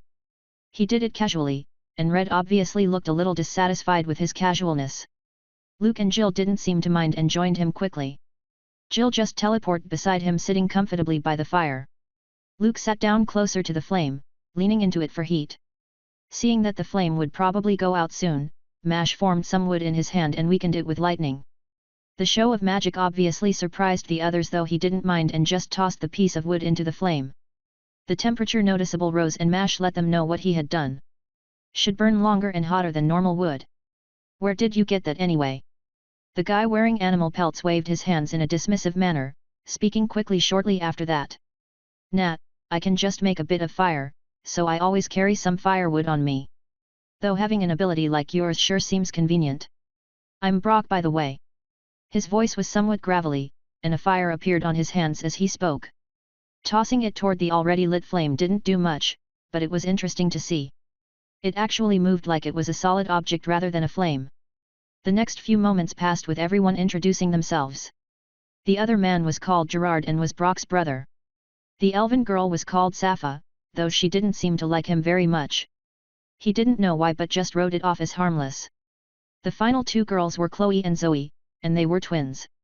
They didn't look alike, though that was less common considering how classes could change someone. After an introduction, they started exchanging some information. At first, they started with relevant topics about the dungeon, and what they had seen upon entering. Mash didn't find much of the conversation to be of interest but was surprised when the discussion of the worms started. We ran into one of these strange worm-like creatures and our magic kept breaking before it could land. Managed to kill one but needed to run from the rest. Nasty creatures, and a high level too. Zoe estimated it to be around 140. Judging by the direction you came, you should have seen them. Brock was talking about the fight with obvious pride. He probably expected them to ask for more details, looking for an opportunity to brag. Mash smirked, ready to give them an even better tale. They hadn't needed to flee from the pack of worms after all. He was surprised to hear that they estimated the level to be so high. He wondered if they had a skill for appraising strength or were guessing blindly. He wanted to ask for more, and brag about his own fight. Before he could do so, Red started telling them of their encounter. We ran into those as well, managed to kill one as well. It's weak to a large number of attacks. The warping effect can sometimes make magic stronger, so the number is more important than the strength. She didn't hide any relevant information but managed to hide their relative strength. The caution seemed unwarranted, and Mash didn't like the half-truths. He didn't want to correct Red either, though, as that would only make them seem less trustworthy. He understood her hesitation and had seen it in the others too. Ever since the situation with Leah, they had all become more careful about being open with strangers. Even Mash rarely used more than wood or lightning in front of others. Those had been the abilities he showcased at the tournament and felt no need to hide them now. Well, did you guys run into anything else? So far all we've seen is sand or the worms. Jill spoke, not letting any suspicious silence linger after Red's comment. Mash and Luke didn't know how to follow Red's lie. Plus, he didn't want to either. The question was good though, as he really hadn't seen anything outside of the worms. He was hoping for some direction. Even with just a little direction, they should be able to avoid the ground that this group had already tread. The question did prompt an interesting response. Sure, here, let me show you. While it was Gerard who spoke, it was actually the elf who reacted. She pulled out a large piece of paper that was instantly recognizable as a map. There weren't many locations listed, but he did see that they had found another source of water. The map made it seem like they had been moving in a spiral starting from the entrance. That was curious, as it would take weeks to complete the dungeon. Why are you guys taking such a roundabout path? Mash almost said, wasting your time, but managed to change his words into a stupid joke. Either they didn't notice or didn't mind, and the other twin, Chloe, was the one to answer. Oh, Safa has a class that is capable of mapping out places she's in. So we only really needed to travel half as far. She cut off from a glare that the aforementioned elf was giving her. It was obviously not something that she was supposed to mention, though her reaction was a little odd. Hiding a skill like that didn't really seem all that valuable. Sure, the skill sounded useful and there was probably good money in mapping some dungeons, but it wasn't anything worth hiding. The tension that was hovering around their conversation was becoming cumbersome. Neither group really felt like they could trust the other, and the members that didn't care as much needed to act uncomfortably. Luke ended up being the saving grace. Thanks for showing us your map. We just wanted to make sure we didn't retrace your steps pointlessly. By the way, when you guys were in town, did you check out the music shop? We all grabbed this weird instrument, though Jill is probably the only one who could play it. Mash was surprised at the sudden change of topic, but Luke's intentions were obvious. He was just trying to make the topic less important and get everyone to relax. It seemed to work, as Chloe shook her head in the negative. Her eyes glinted with interest as Luke opened his storage space and grabbed the harmonica. The small metal device was quite impressive, and Luke made a poor attempt at playing the instrument. The sounds were a bit loud, and he didn't do much other than display the wide range of the metal. It was enough though, and the group relaxed as the topics moved on to everyone's hobbies. This conversation carried on for a few minutes, but the tension returned once the conversation moved back to which direction they were headed. Mash didn't really care, but it was obvious that Safa didn't trust them. Red seemed to have some distaste for the woman as well, and they both started bickering about which direction they wanted to go. It seemed arbitrary and Mash realized that there had to be another reason for the argument. "What are you doing?" The message wasn't really for a response. He only sent it to Red to shake her from the pointless argument. It turned out to be the wrong move, and she turned to face him. Her eyes narrowed, the irises darkening into a swirling mass of blood. Mash rolled his own strange eyes at her, but it didn't go anywhere as Jill elbowed him. It was hard enough that he winced from the surprise blow. While his stats were higher, it wasn't such a huge difference that he could just ignore an action like this. He had seen the attack within his domain but had not been preparing for the attack. It had caught him off guard, and he wasn't able to avoid the attack. An instant later she appeared beside Red and struck her as well. Even though Red had the time to react, she still didn't want to reveal her abilities and stubbornly didn't avoid the attack. She could have easily turned partially to blood and avoided the attack, but instead, she just let the elbow land in her side. Mash noticed that it wasn't as hard as the one he received, but it still got Red to wince once. She did relent though, and Jill just pointed in a random direction. "That's the direction we will be heading." It made sure that they wouldn't backtrack and ended the argument abruptly. Safa seemed like she wanted to protest, but several of her teammates looked just as irritated as Jill. With that finally settled, Mash decided to offer them something in the way of easing things. He liked most of the people on the other team and didn't want to ruin things because of the awkwardness between Red and Safa. "Do you guys need any food or water? We got plenty of both." Mash's words seemed to get their attention, and they held another silent conversation. This time they didn't use hand signals and only passed some glances between them. Finally, Gerard spoke, his voice seeming firm. "We'll take any water, but are you sure? It's pretty hard to come by, and the magic items for it don't work in the desert." The warning made Mash more confident of his trust in the man, and he just waved off his concern. It wasn't something he was too worried about, as they should be able to get out of the desert pretty soon. Maybe they could start flying. It would certainly cut a lot of time off of their journey. "It's not a big deal, we have a lot of water." As he finished speaking, he opened up his storage space to show them. Gerard's eyes widened as the doorway appeared. He could easily see inside of the storage space and see all of the water inside. As Mash stepped inside to grab one, he realized that he might have gone a bit overboard with the water. Even if they weren't conservative with it, the water would still last them months. Maybe even a year if they pushed it. He grabbed one of the many barrels and brought it out for the other group. Only Safa had a storage space large enough to fit one of the barrels, and they had to make some adjustments to fit it. The conversations died after he gave them the water, and they soon left in their own direction. It felt strangely abrupt, and Mash wondered if he had made a mistake by offering them some water.